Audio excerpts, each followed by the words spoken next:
Bonjour à toutes et à tous, j'espère que vous allez bien, c'est avec plaisir qu'on se retrouve aujourd'hui pour cette nouvelle vidéo Tour de France 2019.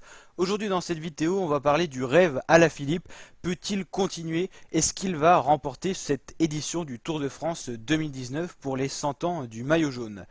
Succédé donc à Bernard Hinault à peu près 20 ans après sa dernière victoire sur le Tour, 25 ans je dirais même. On va analyser un petit peu tout ce qui reste à Alaphilippe à faire encore pour être en maillot jaune aux Champs-Élysées. Donc aujourd'hui, il a résisté à l'étape 18 dans les Alpes, première étape dans les Alpes où il a été lâché vraiment dans le dernier kilomètre de l'ascension finale du col du Galibier. Il a pu revenir en la faveur d'une descente qu'il n'y aura pas sur les deux prochaines étapes de montagne. Étape 19 qui relie Saint-Jean-de-Maurienne à Tignes. Alors, c'est une étape qui va avoir un profil assez court, 126 km, mais qui vont être très intenses avec une succession de difficultés. La côte de Saint-André, 3 km, mais déjà à 7% de moyenne. Déjà, si une équipe veut mettre Alaphilippe vraiment mal dans le col de l'Isran, il faudra commencer peut-être avant. Donc, dans toutes les côtes, peut-être qu'on va avoir une équipe roulée. Je pense pas qu'une échappée ira chercher la victoire d'étape, mais plutôt un favori, un leader qui va aller chercher l'étape à Tignes. Donc, la côte de Saint-André, on peut déjà avoir des dégâts dans le peloton si une équipe se met à rouler. Pareil pour la montée d'Aussois, 6 km à 6% de moyenne.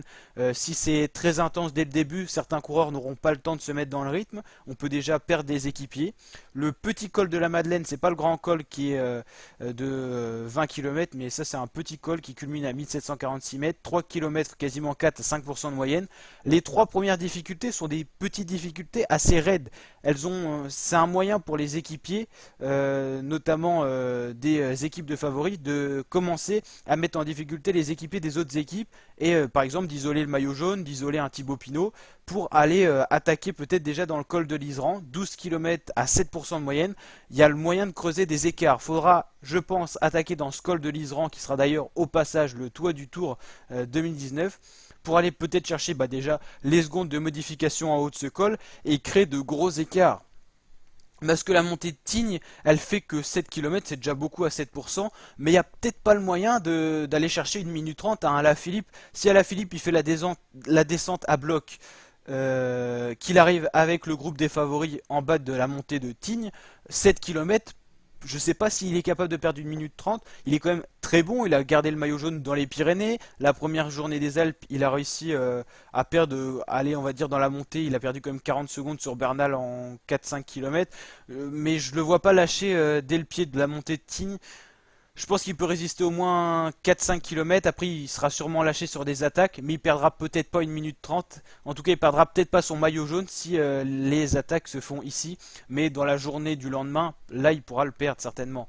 Ce qui me fait peur, c'est que Pinot, pour les Français, était un peu juste dans la première étape des Alpes. On le sait, il aime pas la chaleur, il y avait de la chaleur. Il y en aura encore pour les prochaines étapes, peut-être moins. Mais malheureusement, nos Français qui étaient excellents, exceptionnels dans les Pyrénées, dans les Alpes, c'est un peu moins euphorique, on va dire. Il va falloir se méfier. Et l'étape 20. Alors l'étape 20, c'est Cornet de Roseland, 20 km à 6% de moyenne. Côte de Longchois, 7 km à 6% de moyenne. Et la terrible montée vers Val Thorens, 33 km à 5% de moyenne. C'est là où va tout simplement se jouer la dernière fois la hiérarchie du Tour de France 2019 avant l'étape des Champs-Élysées où il n'y aura pas de changement. Voilà.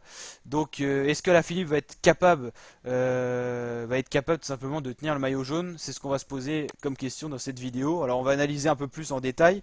Donc là, cette étape-là, on l'a analysée.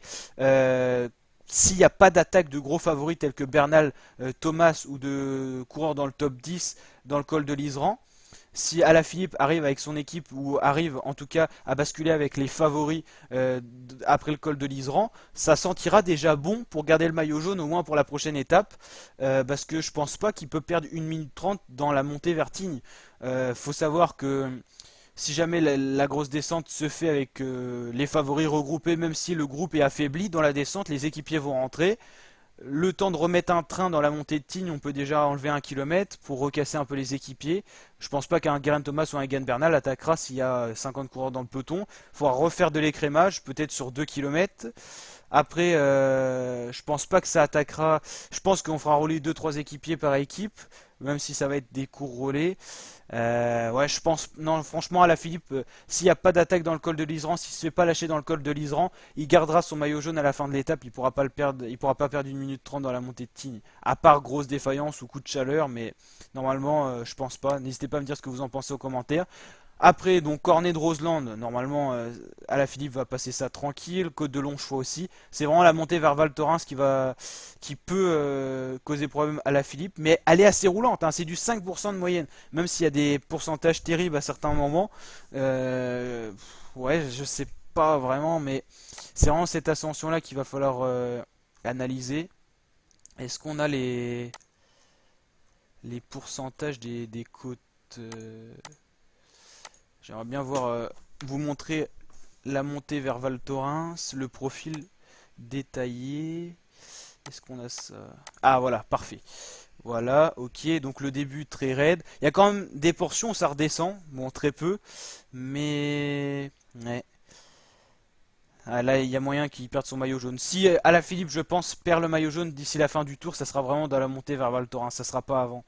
Il n'y aura pas d'attaque avant celle dans cette étape, en tout cas dans l'étape 20, il n'y aura pas d'attaque avant l'ascension finale, ça serait trop loin de l'arrivée, il y a trop de plaines. Si un favori attaque, il se perdrait tout simplement. Non, on n'est pas du tout dans la bonne étape. Alors on va y aller, Albertville, Val Thorens. Ouais non, il n'y aura pas d'attaque dans l'étape 20 à part celle-là dans le Val Thorens. Donc Alaphilippe, s'il perd son maillot jaune, d'après moi, c'est dans la montée vers Val Thorens. Si jamais il résiste dans cette ascension, tout simplement il peut gagner le tour. Faudrait pas qu'il soit lâché dans les premiers kilomètres, parce que 30 km d'ascension, s'il est lâché dans les 3 premiers kilomètres, autant dire qu'il perdra au moins 10 minutes à l'arrivée.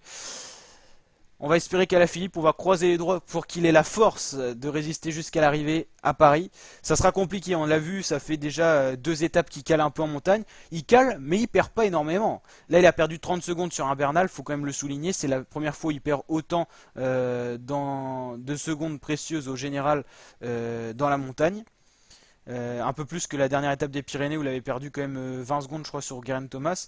Mais il est toujours là, Alaphilippe, il est toujours maillot jaune et c'est lui le maître du jeu pour l'instant. Il a juste à se défendre. 1 minute 30, c'est quand même assez large. Dommage qu'il ait montré des difficultés dans déjà des étapes. Sinon, 1 minute 30, s'il était impassif jusqu'à maintenant, ça aurait pu tenir. Parce que là, vu qu'il a montré qu'il était un peu fragile, forcément, ça va attaquer de partout, comme ça l'a été aujourd'hui. Il a montré encore une fois de plus qu'il avait du mal à suivre, mais il est toujours présent, il est très très fort. Et normalement, c'était pas un coureur qui était censé jouer le général. Pinot un peu plus faible dans les Alpes, on espère quand même qu'il va pouvoir remonter dans ce classement. Après ce qu'il a fait dans les Pyrénées, ça serait quand même bête qu'il reste 5ème. Il a 3 secondes de Kruijswijk, 15 de Thomas et 20 de Bernal. Tout reste possible, il va falloir qu'on ait du grand Thibaut Pinot. Si jamais Alaphilippe craque pour avoir une victoire française, il faut vraiment que Pinot il soit là pour assurer le coup. Voilà pour cette vidéo, j'espère que ça vous a plu, si c'est le cas n'hésitez pas à liker et à vous abonner pour d'autres vidéos de ce genre. Ciao!